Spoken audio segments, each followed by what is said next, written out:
시험 보느라 고생들 많았습니다. 2020학년도 고등학교 1학년 9월 학력평가 해설을 맡게 된 김혜영입니다. 자, 여러분들 통합과학 이제 두 번째 시험이에요. 벌써 이제 고등학교 1학년 들어와서 처음 이제 보는 시험 6월 달에 봤고요. 두 번째 시험인데 조금은 익숙해졌을 거라고 생각을 합니다. 자, 그리고 오늘 우리 봤던 이 20문항의 문제들은요, 전에 봤던 문제들하고는 조금 다른 특징들이 있죠.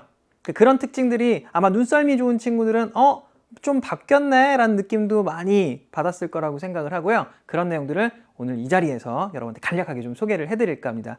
자, 오늘 출제되었던 이 문제들 보시면요, 일단 특징이 보다 수능에 가까워졌어요. 6월 달에 봤던 첫 번째 학력평가하고는 좀 다른 특징인데요, 좀 단답형의 어떤 문항들, 그러니까 단순하게 물어보는 거하고 또 이렇게 1번, 2번, 3번, 4번, 5번에서 오지선다에서 기억, 니은, 기억, 디귿 뭐 이런 게 아니고요. 설명문들이 들어갔던 그런 것들이 있죠. 그런 것들이 빠져있는 게 또 특징이라고 할 수가 있습니다. 그래서 이제 여러분은 보다 고등학교 3학년에 가까워진 겁니다. 사실 이제 2학년이라는 단계를 또 거쳐야 되겠지만 보다 수능에 가까워졌다는 걸 좀 체감을 할 수 있었을 거라고 보고요. 그런 문제들의 특징, 자, 이제는 익숙해져야 됩니다. 보기에 주어지는 기억, 니은, 디귿을 이렇게 조합을 잘 해야 되겠죠. 맞는 것들 고르는 거, 이런 것들이 좀 보다 가까워져야 될 그런 시기가 왔다라고 생각이 좀 듭니다. 또 이 출제 범위를 보시면요, 우리 여전히 통합과학에서 이제 앞쪽에 치우쳐 있거든요. 지금 2학기 시작한 지가 얼마 안 된 거니까 출제 범위는 그래서 2단원까지가 출제 범위였습니다. 그 중에서도 생명 시스템 내 정보의 흐름, 사실 2단원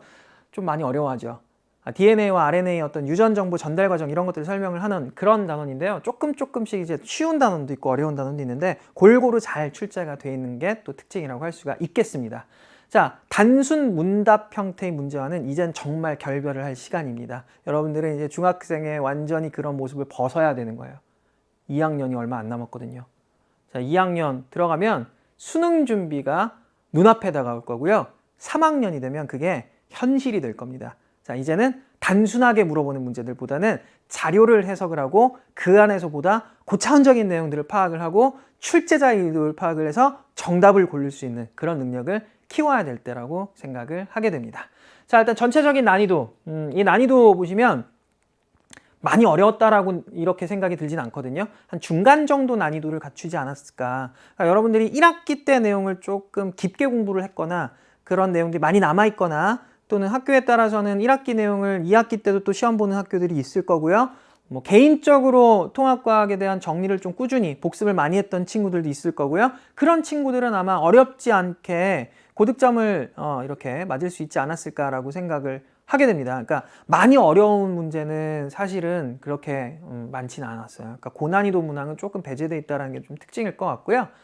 이렇게 1학기 때 통합과 복습이 잘 되어 있었으면 충분히 크게 어렵지 않게 풀어낼 수 있었다? 무슨 뜻일까? 누구나 잘할 수 있었던 문제다. 이거 많이 틀렸다고 해서 크게 뭐 상심하거나 낙담하거나 할 필요가 없는 게요, 다시 공부하면 됩니다. 여러분들 잊어버렸던 내용들, 머릿속에서 기억이 잘 안 나는 내용들이 있었을 거예요. 그런 것들을 한 번만 더 이렇게 체크만 해주면 충분히 고득점 나올 수 있을 만한 문제였다. 그러니까 포기하지 말고 통합과학 뒤에 남은 게, 지금 끝난 거잖아요. 이거는 뒤에 남은 게 더 많으니까 2학기 내신 시험 성적도 좋아야 되고요. 나아가서 통합과학 학력평가도 잘 보게 되고, 그런 것들이 초석이 되어서 여러분들 2학년 물리학원, 화학원, 생명과학원, 지구과학원의 기초가 됐으면 좋겠습니다. 가장 밑부분이 탄탄하게 다져져야 더 딛고 올라갈 수가 있겠죠.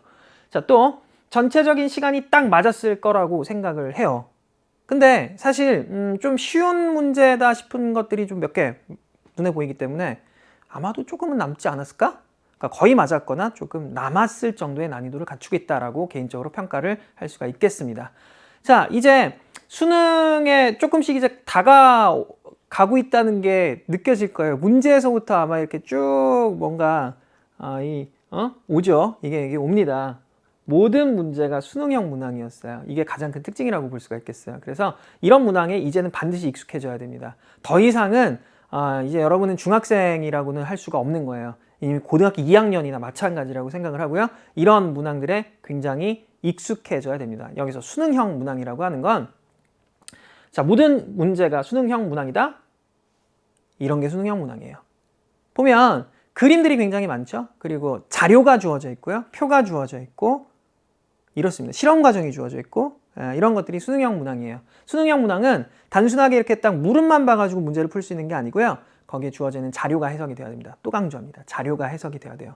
자료에서 뭘 물어보고 있는지를 알아내야 여러분이 그 문제에 접근을 할 수 있는 열쇠를 찾게 됩니다. 그러니까 이런 수능형 문항에 꼭 익숙해지셔야만 하는 그런 시기가 이제는 된 겁니다. 자, 오답률 베스트 5문제 골라보시면 숫자 보시면 아시겠죠?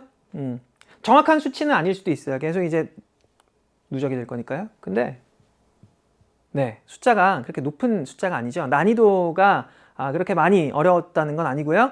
47%의 오답률을 갖는 게 1등 오답률 문항이었다. 그러니까 누구나 잘할 수 있는 문항이었다라는 거. 따라서 내가 틀렸다? 아니요, 걱정 안 해도 됩니다. 여러분 다시 한 번만 보면 충분히 맞출 수 있는 정도의 난이도를 갖추고 있기 때문에 나 많이 틀려서 망쳤다 이런 생각 할 필요가 절대 없다는 거. 앞으로 남은 게 더 중요합니다.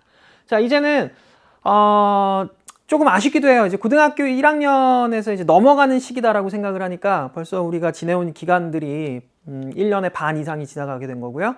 반면에 또 여러분들은 이제 보다 수능스러운 문제들을 만난다. 이거는 이제 고등학생으로서 어떤 면모를 갖춰간다라는 거고요. 그리고 이걸 토대로 더 멋지게 성장할 수가 있을 겁니다. 그래서 항상 저는 옆에서 이렇게 박수 치면서 응원을 할 거고요. 언제나 도움을 필요로 할 때는 온라인상이지만 게시판을 통해서 이렇게 요청을 하시면 항상 옆에서 도와드릴 겁니다. 그리고 여러분 공부하는 데 있어서 가장 큰 멘토가 되도록 저도 항상 노력을 할 거고요. 여러분의 성장과 그리고 여러분의 멋진 성적을 항상 옆에서 응원하면서 기원하겠습니다. 자, 그럼 저희는 해설에서 또 만나 뵙는 걸로 하고요. 총평은 여기서 마무리하겠습니다. 감사합니다.